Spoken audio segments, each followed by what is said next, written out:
Bonjour à tous, donc on se retrouve pour la dernière vidéo sur JSP Servlet.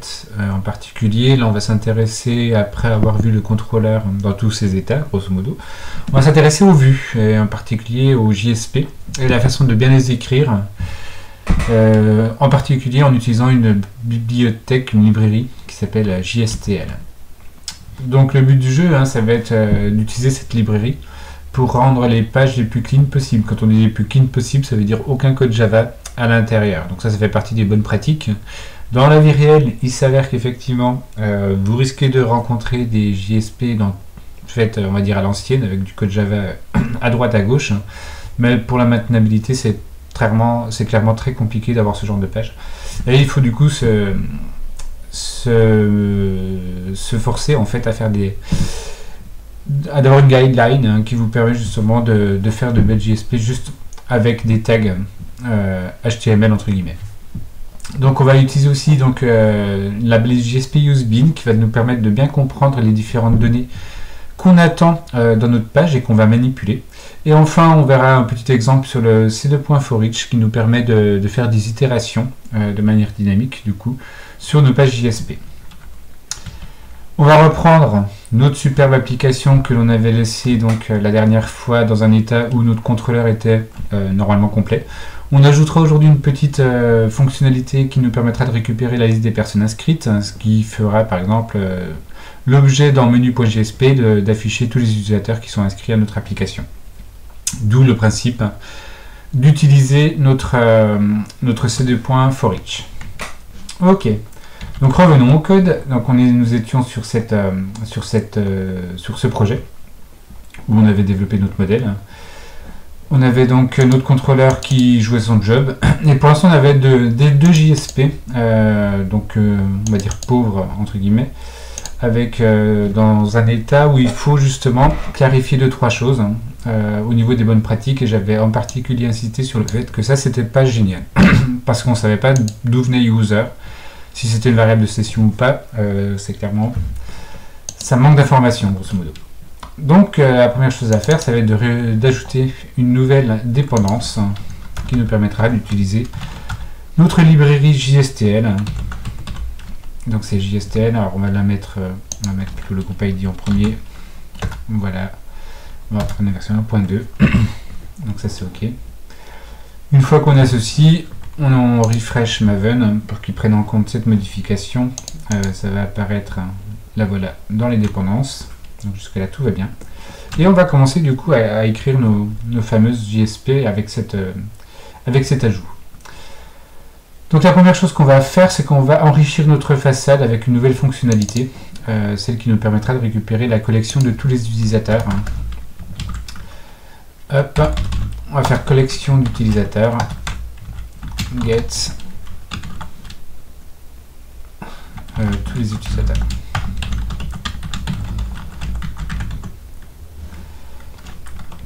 Ok, du coup on va mettre, on va justement autoriser que les personnes qui sont connectées. Donc on va lui mettre la clé en paramètres. Et ça sera très bien. On va aller enrichir notre modèle en conséquence, notre façade en particulier. Donc là encore, on va checker si la clé existe. Hop. Donc si ça ne va pas, il y aura clé inexistante qui va arriver. Donc on va ajouter cette exception dans toute la hiérarchie.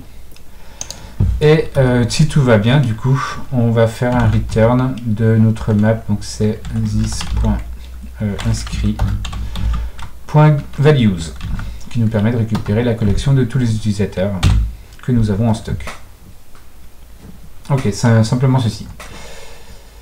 Revenons maintenant à notre JSP. Donc l'idée, ça va être d'afficher tous ces utilisateurs inscrits dans une JSP qui est là. Comme je disais tout à l'heure, ça c'est pas génial. Alors comment on fait pour avoir plus de précision sur les données que l'on manipule? On va utiliser des beans.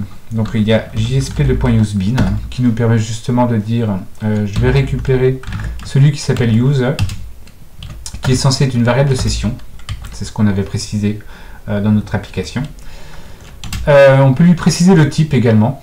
Donc là c'est un utilisateur.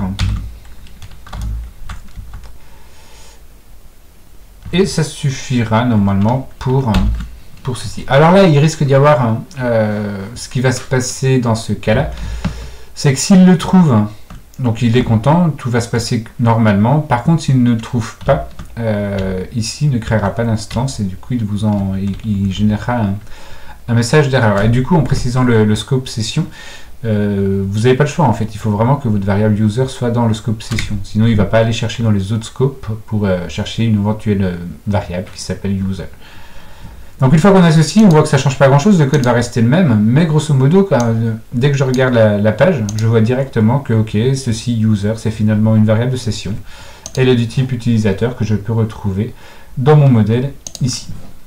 Donc ça apporte de l'information, et c'est aussi pour ça que c'était important d'avoir le constructeur vide, parce qu'on peut lui préciser, dans le cas où elle n'arrive pas à la trouver, de créer un bin vide, on va dire, et là c'est l'attribut classe, dans lequel on va préciser l'utilisateur que l'on veut, enfin la classe que l'on veut. Là, c'est pas le cas en fait. Là, on est censé l'avoir, donc en gros, si on ne l'a pas, c'est qu'il y a un problème. Donc, on va se limiter à type. Ce qui oblige justement la présence de cette variable-là dans notre application. Ok, donc d'un point de vue fonctionnement, ça ne va pas changer grand-chose. Hein. Ce qui était affiché avant le sera toujours actuellement. Maintenant, ce qu'on va aussi s'amuser à faire, c'est se dire, ok, ce que j'ai envie d'afficher finalement, ce sont la liste de tous les utilisateurs présents inscrits dans l'application.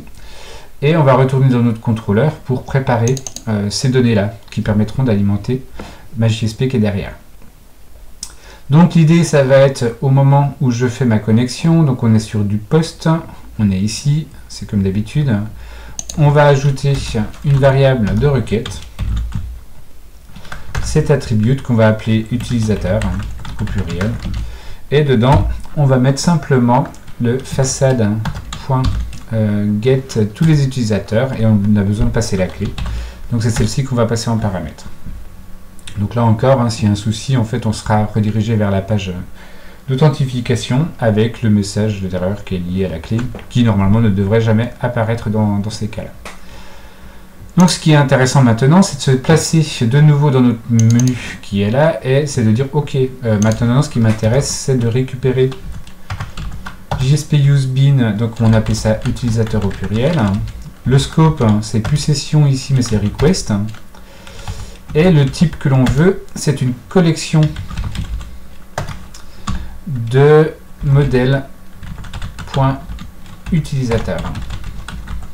Donc on peut lui préciser exactement quel type de collection on veut, en particulier avec le type générique qui est à l'intérieur. Donc là on veut vraiment une liste une collection d'utilisateurs. Et maintenant on va commencer à s'intéresser justement à afficher tous les utilisateurs connus dans notre application. Donc on va y aller bêtement, hein. On va faire un UL, on va dire marquer liste des utilisateurs inscrits. Et maintenant, donc on aura envie de... Enfin, on va pas évidemment faire juste ceci, hein. Ça n'aurait pas de sens. Hein. Qu'on fasse un $accolade utilisateur, hein, c'est pas ce qu'on veut. Puis on veut pas faire non plus du Java ici. Donc on a besoin d'utiliser JSTL dans ce cas-là. Et JSTL, ce sont des tags de la forme C2. quelque chose. Donc là, nous, on va faire un C2.forEach. Donc on a besoin de préciser dans quelle collection on va taper. Donc là, dans items, ici, nous, ça va être $utilisateur. Ce sont ceux qu'on a récupérés normalement. On peut lui préciser justement une variable locale, hein, qui va en gros stocker l'utilisateur courant au moment de chaque itération. Donc on fait comme ça, hop, on fait ceci. On vire ceci qui va disparaître. Et l'idée, ça va être à chaque fois de créer une balise eli/eli dans lequel on va préciser ce que j'ai. Donc x.pseudo.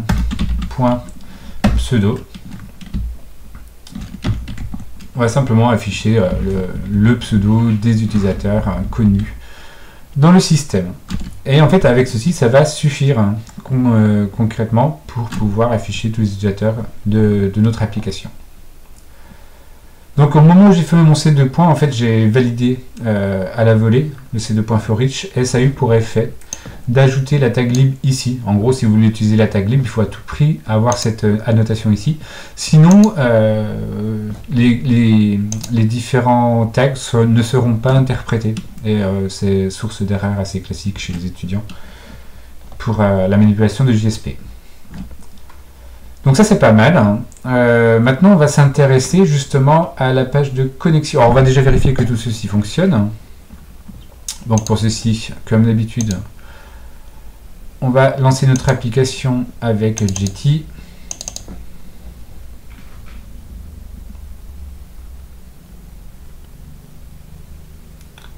Voilà, ça c'est fait.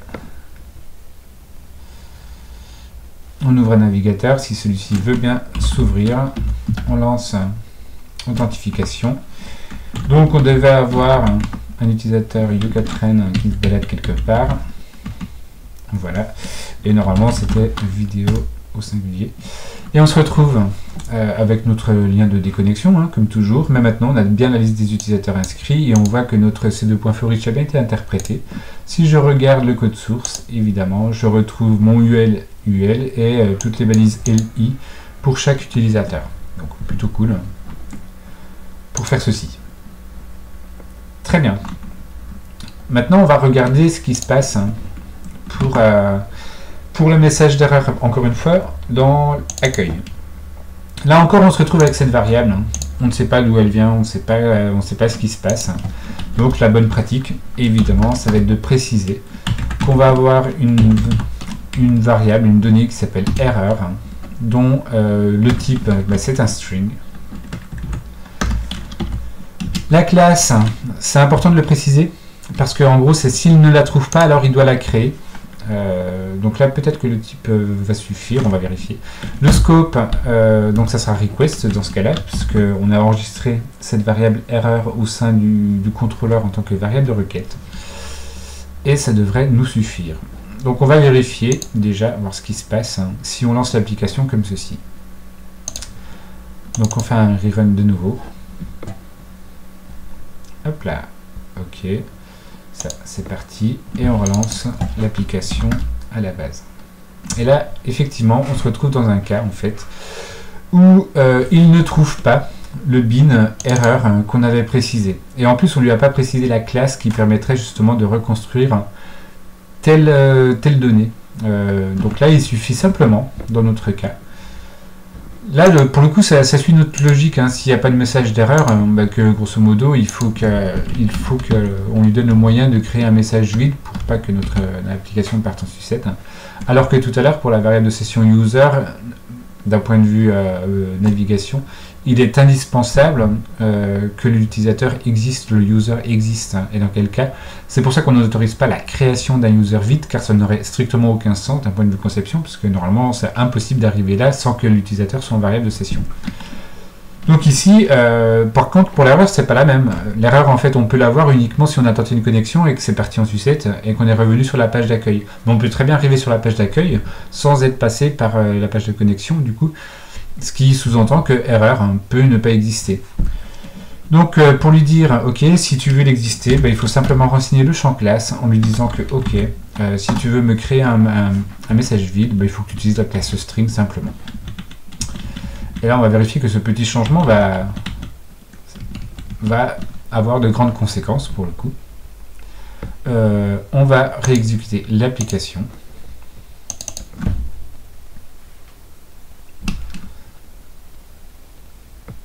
Ok, on revient, on reload, et là on voit que pour le coup il a réussi en fait à dire ok, il y avait éventuellement une erreur mais c'est pas grave, donc il a instancié la chaîne vide, et là du coup notre application a retrouvé toute sa vigueur. Donc là hop, si je me reconnecte, tout se passe bien, on retrouve bien les utilisateurs, si je me déconnecte tout va toujours bien, si je me reconnecte de nouveau, tout va encore de nouveau fonctionner comme prévu. Donc aucun souci avec notre application. Donc voilà, cette vidéo est relativement courte, c'était juste pour faire un petit rappel sur les JSTL, son utilisation, l'importance d'avoir les bins qu'on déclare en début de page pour bien comprendre toutes les données qu'on manipule au sein de cette page. Et ça rejoint quelque part le petit graphique qu'on avait tout à l'heure en disant qu'ici, ce qu'on voulait, hop, si je retrouve ma présentation, ce que je voulais ici pour menu GSP, c'est effectivement d'avoir en entrée le user session. Donc maintenant on a enrichi un petit peu avec l'histoire de la collection des utilisateurs, mais éventuellement on pourra le faire apparaître sur le schéma ici sans aucun problème. Donc c'est important encore une fois d'un point de vue maintenabilité et ainsi de suite de devoir déclarer tous ces bins en début de page pour qu'en un seul coup d'œil on comprenne ce qui se passe en fait. Voilà, j'espère que cette petite série de tutos sur JSP Servlet vous aidera à faire vos premières applications en JSP Servlet. Et on se retrouvera probablement pour d'autres sujets plus tard. Ciao ciao.